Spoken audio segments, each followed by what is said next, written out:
Hello and welcome to today's Partner Infopedia web conference. This is Fast Track Dynamics 365 for Operations Tech Talk. Today's topic, Item and Warehouse Migration Process to use Advanced Warehouse Management. Presenting for us today from Microsoft, we have Senior Program Manager, Per. Per, over to you. Thank you. Yeah, and with me in the same room, I have two developers, Leonard and Vidas, in support of answering in case there should be any questions and chip in on the last part of today's presentation. So let's look at the agenda. So what we have planned for this 1 hour presentation is to provide a high-level architecture overview of the two warehouse management modules, the AX 2012 Warehouse Management 2, compared with the Microsoft Dynamics 365 for Finance and Operations Enterprise Edition Warehouse Management module. And well, in order for understanding this maybe a little better, well, we do not support the WMS2 from the AX 2012 as part of the new implementation. So the next topic about when you may upgrade data from coming from that environment to the new environment, there is some considerations that I would like to present you for during this presentation. The same goes for how to enable existing implementation with a warehouse setup. What is the migration flow for doing that? I'll run through a quick demo showing how it is possible to enable a existing warehouse to support the new warehouse management module. And the same goes for if you have existing items with a storage dimension group associated running with a pallet dimension, what is actually the migration flow of enabling this item to become and use the new warehouse management module. I'll run a demo of showing how to migrate a existing product with open transactions within our demo data to use a new storage dimension group. And finally, the more technical part of how the whole migration is implemented for the change of storage dimension group. One of my engineers will drive through that and support you in case you have some extensibility. It could be an ISV solution with your own tables, etc. We'll come back to that at the end. So with that kind of a quick introduction of the agenda, let's go into the first part of today's session. About the difference between the two warehouse management module in a, let's call it, high-level architecture overview. On the small screenshot shown on this slide, you can see the bottom part. There's a small indication whether you are using warehouse management processes as part of your warehouse setup or not. And that's actually one of the things that you cannot enable a existing warehouse without using the process that I will describe here.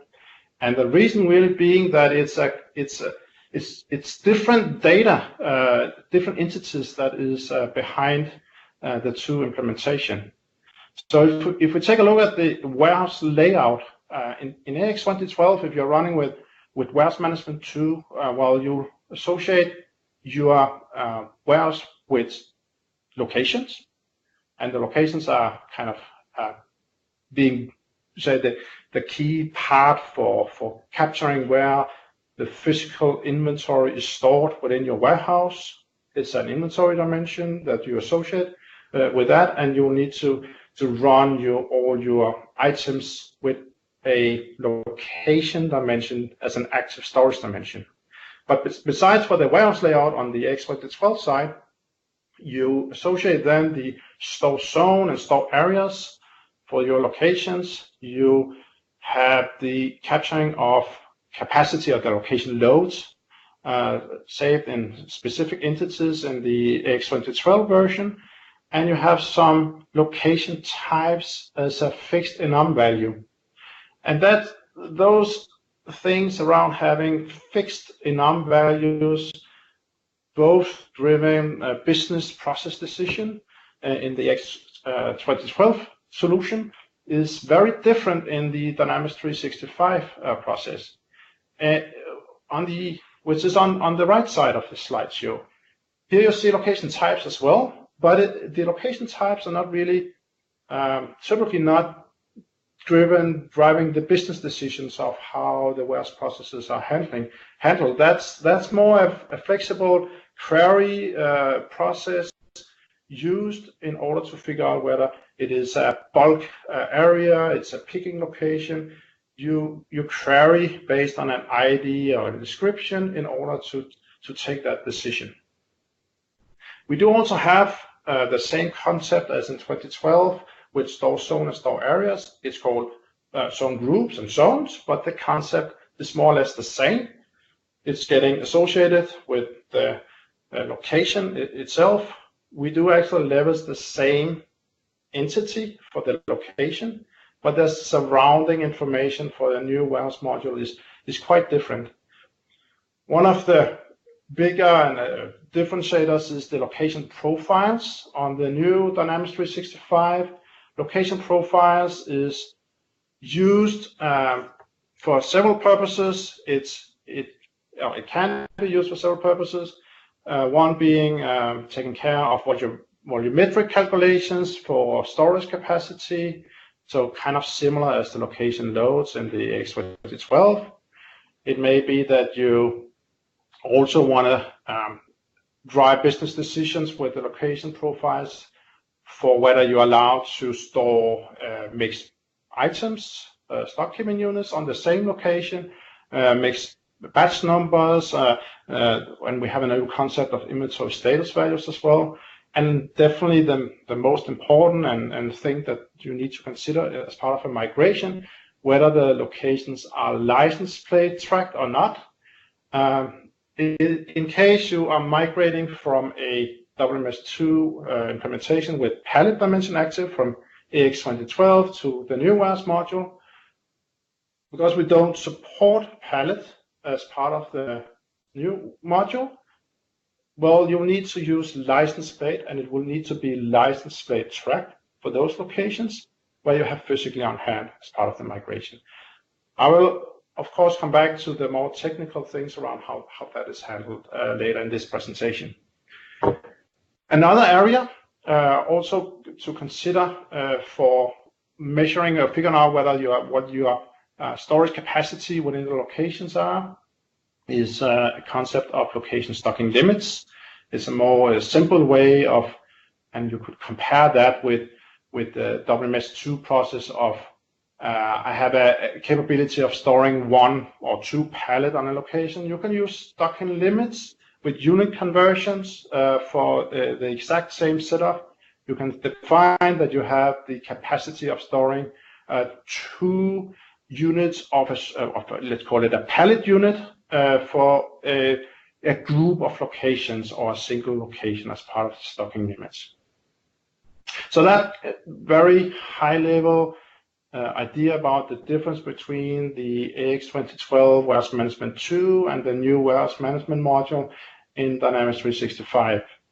When it comes to products and the inventory on hand, and obviously as well then all the inventory transactions related to the different products, well, first and foremost, we need to associate a storage dimension group to a release product.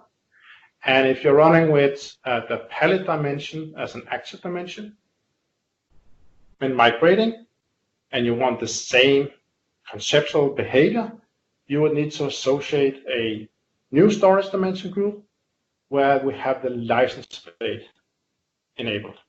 And in order to get the license plate, well, you'll also get the inventory status, which is a new inventory dimension, when you use warehouse management processes on your storage dimension group. And when that's done, well, we also need to define a reservation hierarchy for our release product. And that's because we have a complete new reservation method as part of the new warehouse module, we are capable of reserving in different levels. So the reservation hierarchy could, for instance, be starting with site, warehouse, inventory status, and then we have the location and then license plate as an example. What is possible is with this new module is to set up that when you reserve, for instance, from a sales order line, we only reserve down to the including the inventory status. We do not reserve on the location level and below. In this reservation hierarchy, that is something that will be maintained by the warehouse management processes. So it will be taken care of when we release to the warehouse. We will create something called warehouse work, and that's actually where we'll figure out where within the warehouse it would make the most sense to, for instance, pick inventory from, and therefore we also would reserve on a lower level with warehouse work. It makes it a lot more flexible because you can move around inventory within your warehouse without needing to swap and change reservation constantly, which you would need to do in the warehouse management tool implementation. So a very important part of a migration process is to consider, especially if you're running with batch number or serial number tracking, how would you actually like your reservation hierarchy to be defined?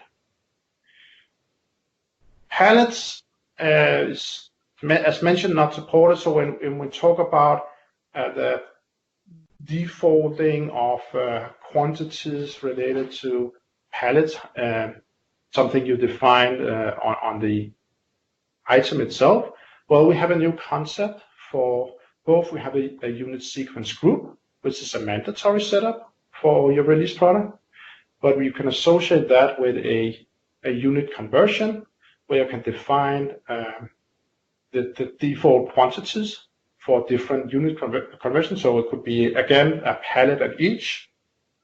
So you have, for instance, a default of 100 eaches on a pallet, as an example. And you can define the physical dimensions for all of these different unit conversions. So that, obviously, that also needs to be considered when, in case you are migrating an existing implementation to leverage the new warehouse module. The warehouse item, well, this was the place to define the picking locations and to define one picking location per item per warehouse. In the new warehouse management module, the fixed locations is the same concept as the picking locations, but you got as many fixed locations you would like within the same warehouse, and you can sequence that in a very flexible manner by leveraging that drives from where we are going to either replenish or pick from of these fixed locations. And the whole concept of work templates is really the decision about how the warehouse workers would need to go and process the individual things, like it could be replenishment or it could be accounting work as example for that. And when we talk about counting, well, the counting groups associated with the warehouse system in 2012, you can still associate and have warehouse item defined on your products, but there's a lot more flexibility as part of the new warehouse module where you can define cycle count plans and you can schedule those with a very flexible query functionality. You can define policies regards to thresholds. It could be, as an example, when you pick the last item on a location, it will trigger off a counting event immediately, and which will be processed on a mobile app, which is also supported by this module. So that just for consideration, there's a lot more capabilities first and foremost, but there's also a lot more flexibility as part of the new warehouse module. The last part about on hand, well, as I probably will keep mentioning a lot of times during this presentation, pallets is not supported. You'll need to use license plates or basically just go all the way back. We call that kind of a downgrade scenario where you only use location for those processes, which is also, of course, an option. For processing, if we take the inbound for 2012 on the left side here, you probably have levels if you're running that, the item arrival journal. Here's the control whether you use pallet transport for put away or not. You have defined put away rules for whether it should be put into your bulk area, and the searching of free location within your warehouse. That kind of decision was taken based on your store area and the sequence of your store zones within this, the areas within your store zones. So it could be a searching, start with your A and then go to B area, etc., to fill up and have the most effective way of putting into bulk areas. For the arrival journal posting process, whether I should create this pallet input transport or not. For the new module, warehouse module, we will obviously use the mobile app when doing the receiving. We'll use the mobile app device processing to process the actual put away work. And the decisions about how that work should look like is defined by work templates. Where to put away inventory is defined by the location directives. And the mobile device menu items is the one deciding how the operator should experience this process. Whether it's a purchase order process when you have done your registration in the inbound dock area, it will look up and figure out, need to create some put away work. How does this work needs to be look like? It's a two-step process where you put it to staging and then someone else takes it from there and put it further on into the final location. Or is it direct put away? Is it the same warehouse operator that both are processing the actual purchase order registration and also processing the put away? Or do we have several warehouse workers as part of this? All of these decisions are driven based on the mobile device processing. So again, for inbound process, obviously when making this kind of migration from your existing implementation, it's important to investigate the capabilities which is possible in the new module and make sure whether it really is a one-to-one migration, or you can actually maybe even leverage the new and more advanced functionalities as part of the new module. The same will be for the outbound process. For the WMS2 process, well, we created shipments based on shipment templates. We looked up how the outbound rules were defined to figure out whether we, for instance, should use shipment staging processes or not. And of course, also figured out whether it would make sense in some processes to go and pick full pallets from the bulk area, whether we should trigger off replenishment work, whether we should pick via our picking routes. So those processes were, of course, in some cases flexible, but not compared to the new warehouse management module, where what happens here is that when you've done the release process, you may or may not automatically create your waves, which is a new concept. We have loads and shipments as well. So load, obviously, I mean, there's a whole transportation management module that you can leverage as well. But without that, it's kind of a combining thing that is hooked between the order process. So, for instance, a sales order or transfer order, and then the warehouse work that will be created. So we have the wave concept that can be automatically released. You can release based on thresholds. You have different process methods a part of your wave templates.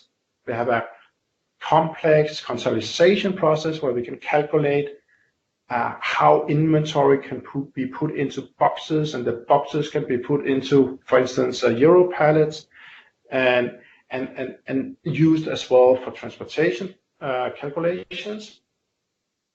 It will figure out how is the outbound work actually going to be created via our setup on the work templates. We'll use the location directives again, to decide from where are we going to pick and where are we going to put. At the end, we would like to put at the final bay door somewhere, and that will then trigger off that we do a pick update on our source document lines, our transactions for those.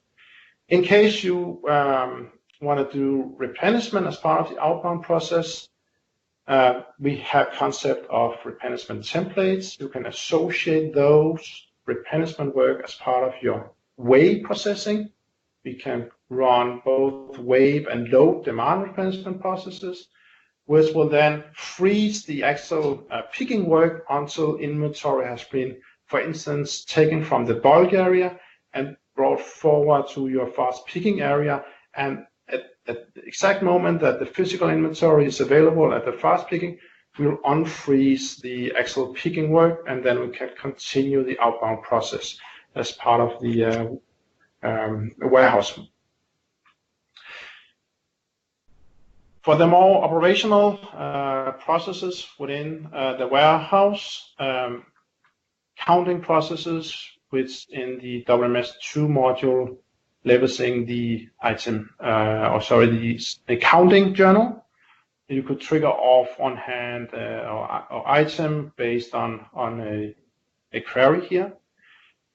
In the new warehouse module, we have this capability of scheduling and create cycle count plans that will create warehouse work, and the actual mobile app processing will make it possible to go and make sure that you capture the right recordings on each of the locations. We have what we call party location counting process. So you basically guide you if you want to count one specific stock keeping unit or product on a location. It will guide you to go and only record the counting of those specific release product or variants that you have associated with your cycle count work. And again, via the mobile device processing. Now, you have the capability of being a supervisor counter. We do post the actual difference as part of the counting journals, but they may be a complete review process if you're not a supervisor enabled as a worker. So there's a review process. So after having done the cycle counting, there's a whole cockpit for making sure that you accept or reject the individual counting that has been done by several warehouse workers during the cycle counting work creation. The mean max replenishment, well, besides, as mentioned, for the outbound, the load and wave replenishment, we have obviously as well the mean max replenishment is using the same area of replenishment templates. It will create movement work or replenishment work to bring inventory from a certain area of the warehouse to, for instance, your fixed picking locations, and that will obviously as well be processed via the mobile app. And then at the bottom part, the difference of pallet movements, and you may want to, in the WMS2, to use transfer journal to move inventory from one bin location to another, or between two pallets, etc. We have the mobile device menu items where you can define both movements within the one warehouse and also a warehouse transfer capability where you can basically, it will actually run transfer journals. So you transfer, but you use the mobile device to process those movements. And inventory adjustments, the same approach. You can use the mobile device for in and out bound adjustments in your inventory. So that's a very high level of architecture difference between the, let's call it legacy warehouse management module, WMS2 running, and then the new warehouse module in Dynamics 365. So that kind of ends the first part of the presentation. The next topic I would like to cover is regarding an upgrade process from your AX2012 to the Dynamics 365. You see a small screen dump here for a item block for inventory updates. And the reason showing this one is really that, just again, to stress that palette is not supported. So in case you are upgrading with a item associated with a storage dimension group with an active palette dimension, we will put this item into this entity for block items, and you cannot create any kind of inventory transaction updates for this item before you have done a decision about how to migrate it. And besides that, there's some additional validation run. We do not want open output orders as in a consolidated state. We do not want to have open pallet transport existing and migrating those or upgrading those data to the new Dynamics 365. So the upgrade will basically not allow that. It will fail, and you will need to go to your source environment and either cancel out these open transactions for WMS2 processing or complete them before you run the final upgrade.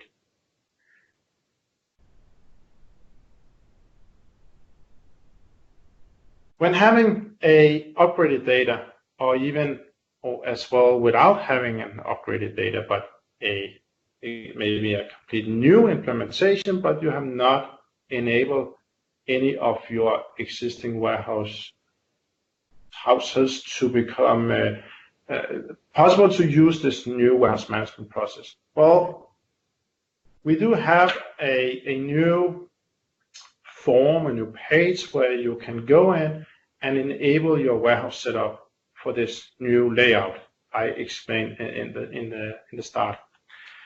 The form enable warehouse setup is rather simple in the sense of the UI itself. You need to inform about which warehouse that you would like to enable, and all the locations currently associated with this warehouse would need basically one mandatory field to be updated, which is this location profile. So that's basically the only thing you need to do in the UI itself. Then obviously, in case you have run some upgrade and you have existing data with on hand, with open transactions in some state, you are physically on hand using a pallet dimension, there will be validation that all the locations where you may have physically on hand with pallet ID, all those locations would need to be associated with a location profile which is license plate tracked enabled.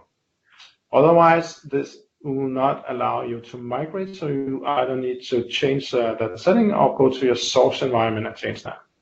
And then you can kick off the migration process, which will basically take all your locations and associate this new location profile, and it will also do some more magic, which is shown here as a architecture view for those that are technically interested in this. What you see here is the representation of the two new tables that we use as part of the migration process, where we have the warehouse and we have the locations, and then the surrounding validation classes, etc., that will run the actual migration. So with this, let's actually try and go to the environment, and let's open up this new enable warehouse setup form, and let's go and select a existing warehouse within this demo data, which we now would like to enable to use warehouse management process. You can see right now this warehouse is not running with this small checkbox. We can quickly just go, so you maybe are familiar with what I mean by this is that as part of the warehouse entity itself, we have this use warehouse management process checkbox, and I cannot select this one. I cannot activate this one directly from the form itself. I can only do that if I create a new warehouse, or what I do now, take an existing warehouse and use this form to enable my warehouse for this new way of defining my warehouse. I have a lot of locations for this demo data. I have picking location types and bulk location types, etc. Now, I would need to create upfront a location profile. In the demo, we have several, but for this, to make it simple, I'll just choose one here just to show. So in this case, my picking locations will be associated with a location profile ID. And this location profile ID, well, it's not using license plate tracking. So in case I did have inventory with a pallet for this one, it will actually fail the migration. It will not allow me to migrate. I will need to either change the setup or change the data. As you can see, there's a long list of locations. So it would take me a long time to manually key in all of these ones in this UI. I can choose to go and use our data connector as part of the Office interface. So I can open up all the locations that I would like to migrate, to change the setup for. What I basically need is to associate a location profile for all of these locations, right? I can choose this Office direct link here, or I can choose to use our data management process for this. So the difference is really that I can process it via Excel here, or I can use data management where I could, for instance, create here let's call it a warehouse location log, do it like that. And I can choose one of the different formats I would like to import here. For the simple thing, I'll just choose Excel as well in this one. And then I need to select what entity I would like to use to import against, right? So I'll import against this enable warehouse location for this new warehouse management process. And then I can select and upload this Excel file and then import this Excel file, and we'll update the entity with whatever I have defined as part of my Excel file. Let's actually go and use the Excel that I opened up here. I have published one of these ones, so what I'll do is that I will quickly go and select all of my location within this warehouse. So in this case, I'll just use the same location profile. Now obviously, you probably don't want to do this as part of the real migration, but it doesn't really make sense for me to start setting in that I want a different location profile for bulk location rather than using on my picking location. So I'll just do that, and then let's go and take a look at the enable warehouse setup form again. And you can see now that the data has been published back into the form, and we are ready to run a validation for this migration. Everything is fine. So let's do process and kick off a batch job, which will start running this technical diagram just that this showed you before. As soon as my batch server is picking up this batch task, it will start kick off, and it's done now. All the magic of figuring out to change my run the validation and then change the locations to now use location profiles. We can go and take a look on the the warehouse. We can see that it uses warehouse management process now. We can go and take a look at the locations associated with this warehouse, and we can see that all the same IDs is kept, but obviously it may or may not make sense to insert all the other entities like a zone ID, etc. And again, you can use the data management process for this to quickly update and set up in accordance to how you want your zones to be populated. The warehouse enablement process I just showed you only contains the basic must-have mandatory settings, which was the location profile. Yeah, so with that, let's close this one. We don't need this. Let's go back to the deck, and let's continue with the next topic, which is about the products itself, the on hand, and the inventory associated with that. Because, as mentioned, in order to get the release product enabled, well, we need to change the storage dimension group for the item. And if you have on hand open, you have maybe even reservations, it will need to be a new way of updating that.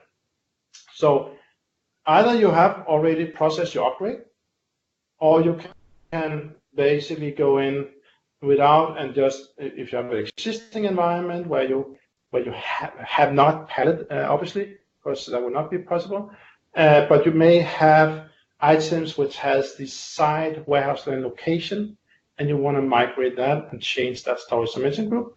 That's actually what I'm going to demo today. So after the upgrade, if you have pallet, it will be in a item. The items will be blocked if that's the case. And when we kick off the actual migration, we actually also will block that item because we'll make sure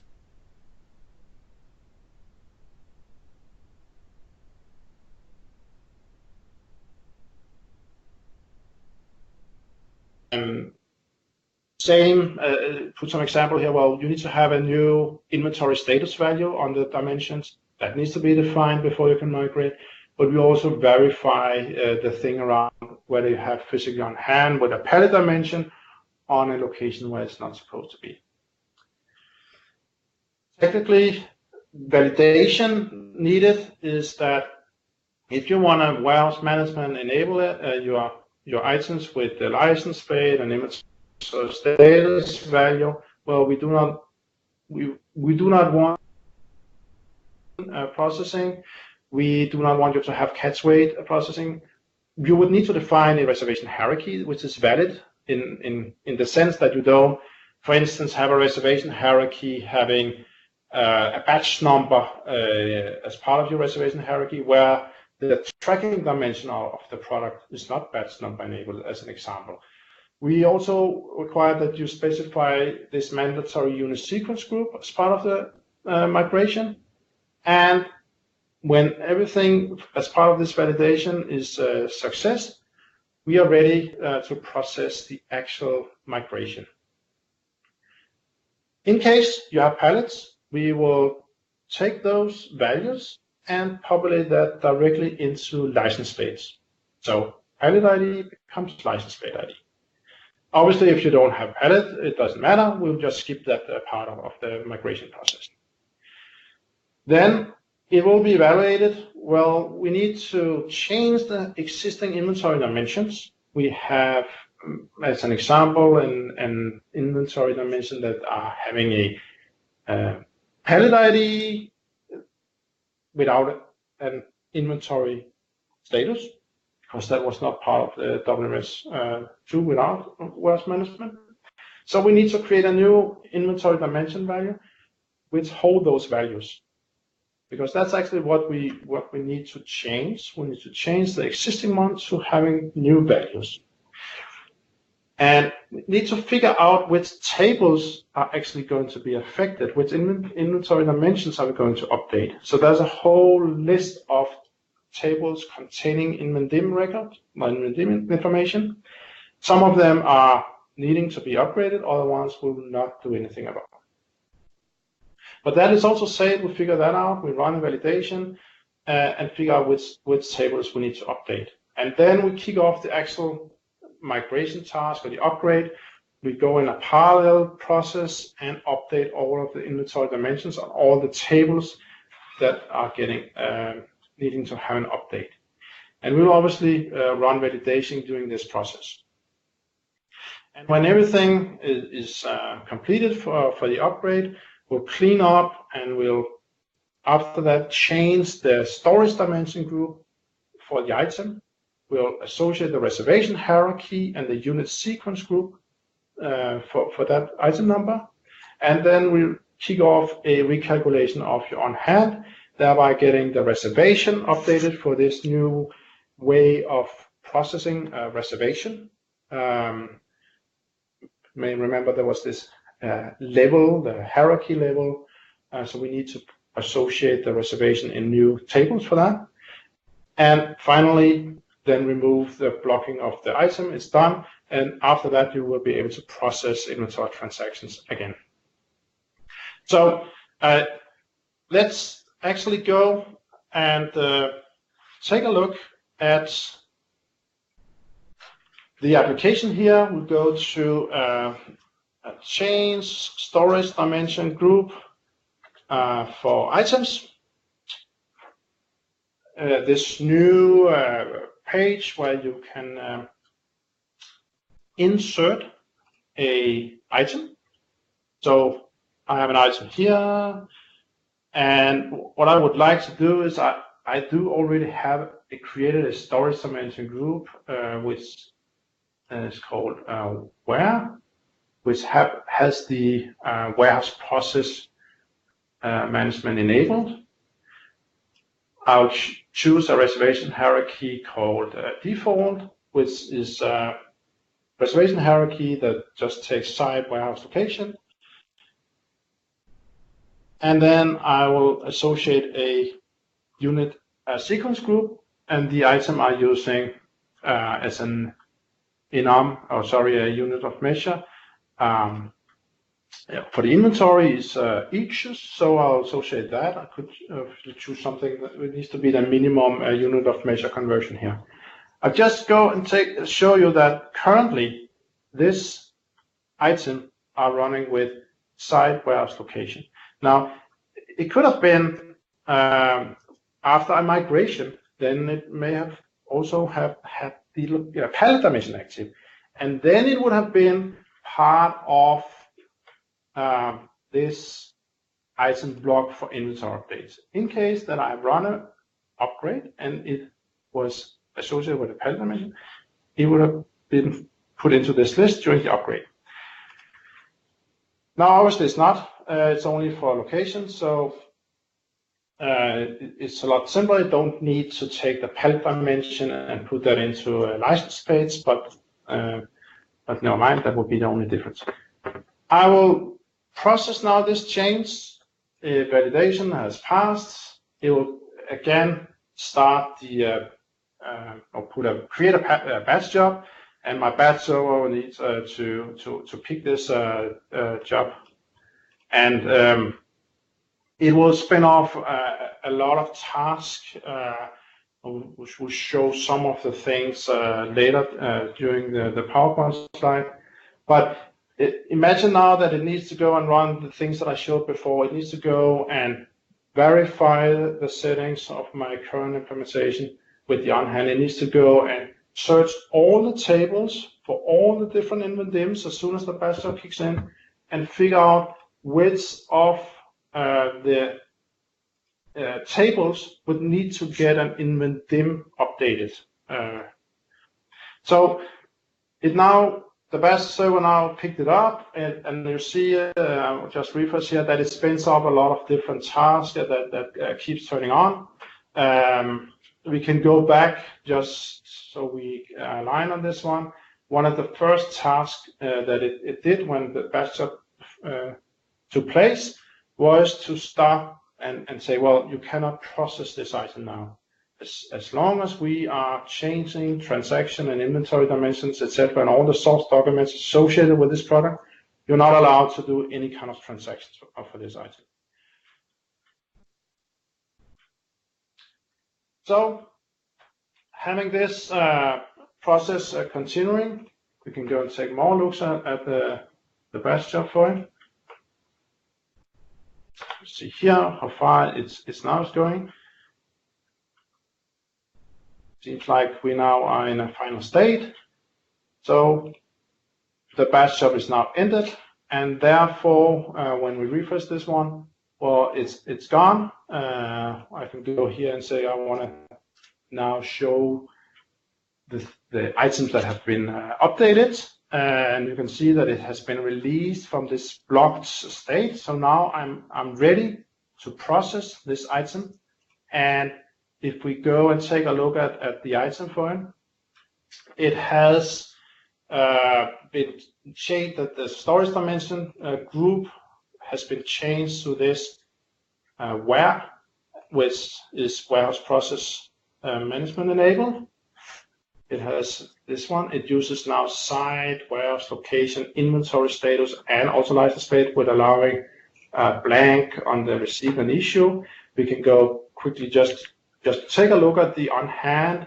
You see that it has still remaining physical inventory reserved, and the transactions behind this product is in different states. It's not purchased and sold. It's in received and deducted, etc., with physical reservation, etc., etc. So all of these processes that is needed for open transactions is still maintained.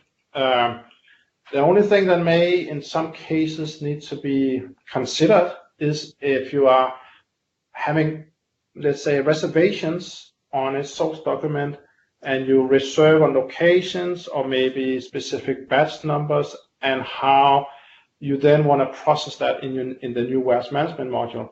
Because as mentioned, it will not now, if I process this item on the warehouse we just migrated 22, it will not reserve on all dimension labels. It will only reserve down to the location, without the location, but above location. So it does not expect the location to be part of the transactions. So either you just remove that, or you process it manually via some other picking processing. So that kind of ends the flow for showing, both how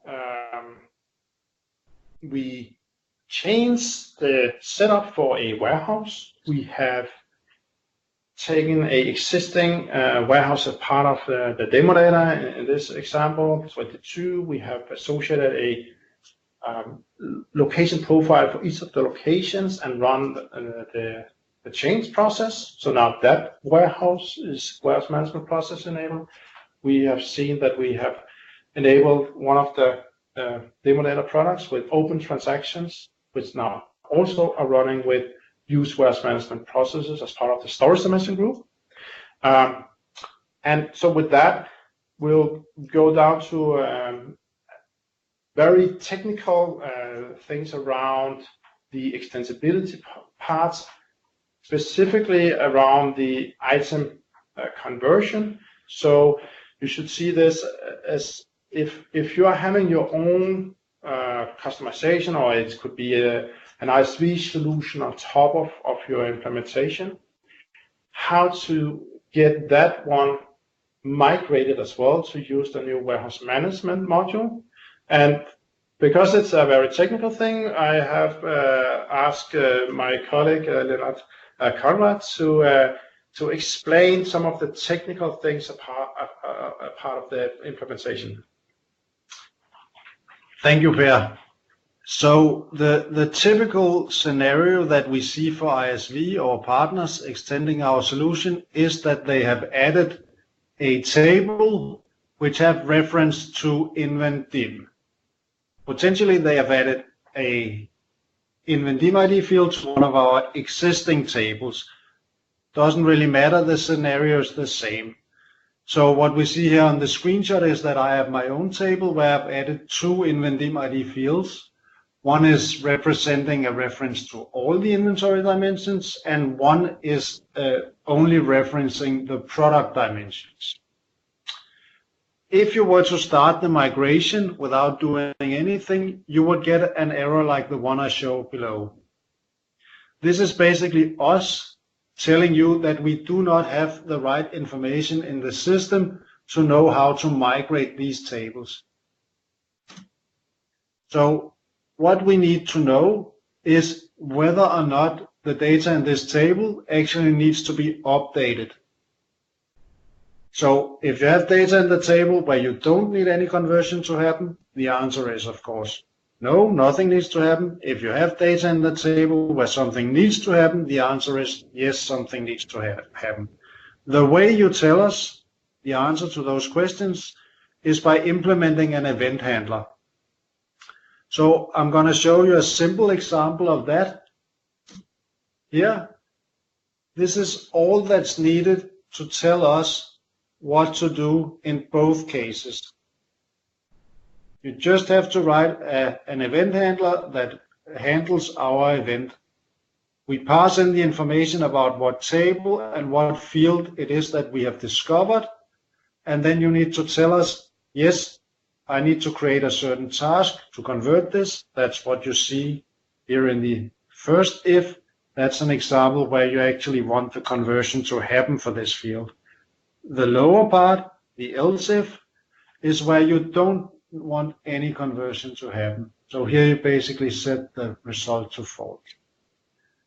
That's all that needs to happen if your table is what we would call for a standard table. A table where data is stored per company and where, when you have an inventory ID, you have an item ID reference.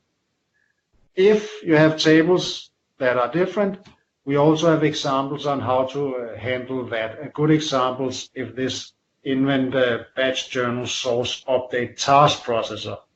There you can see how you will have to write your own logic to do the conversion. But there's plenty of examples in the existing code where we had to do this that you can follow. This is just some code showing you how you can actually find the tables that don't have any handlers. It can be beneficial for you to run this before you run through the entire migration, so you know what you're missing. We put in the architecture diagrams in the end here. I'm not going to go through them in details, but it can be helpful if you want to know how the code is actually structured. First diagram here is just covering the task initiation and the creation. Then we move into the task processing, thing that's actually telling us how we need to do the conversion. And finally, the model for the item migration, all the tables that include the item ID information and where we store what hierarchy, what unit of measure seeking group needs to be converted to. And finally, the tables that are involved in the conversion.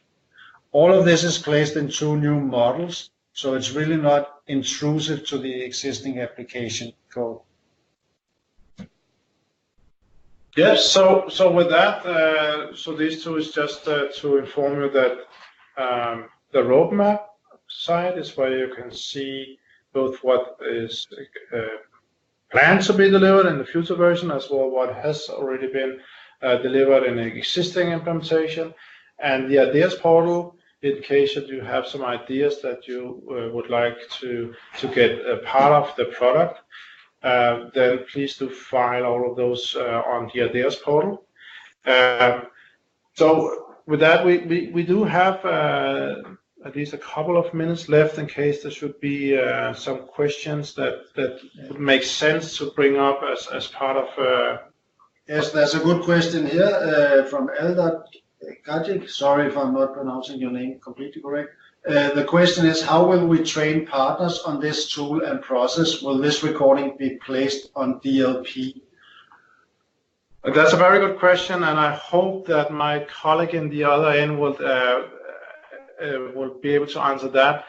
I know for a fact that there should be a specific Yammer group where this will be recorded, or at least a PowerPoint, and I do assume that this recording will be published on that as well, or on the other side.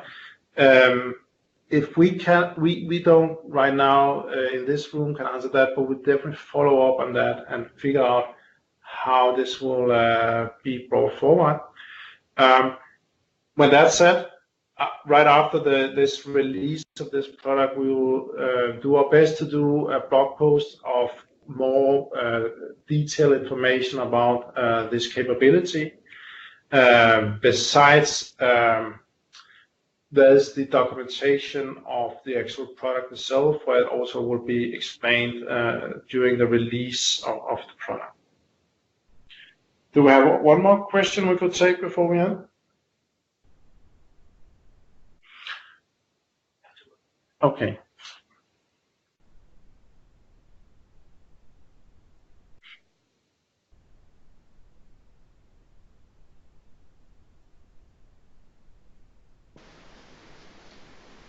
All right, ladies and gentlemen, while we wait for any lingering questions to roll in, I would like to go ahead and bring your attention to a link that I posted in the conversation pane. That's a link to a short survey for this web conference, and that we ask that you please take a moment before logging out to access it. We hope that you found today's information helpful, and if you enjoyed today's web conference or have feedback on how we can provide you with a better event, this is your chance to let us know. The survey scores are on a scale from 1 to 5, with 5 being the highest score possible. And I do see one more follow-up question for you, Per and Leonard. Are there any reference materials available? Yeah, so we will, as soon as the product or the version of this application is released, we will publish a blog post. So there's the SCM blog post for that, and it will also be part of the actual documentation for the product. So that's the two places where you'll be able to find references for the implementation of the capabilities. It's part of the documentation for the product itself. All right, great. Thank you, Per. All right, ladies and gentlemen, that's going to conclude today's Infopedia web conference. Attendees can access the web conference recording using the same link that they used today to attend today's live broadcast. I'd like to extend a big thank you to our presenters, Per and Leonard, and thank you, audience, for logging in and joining us today.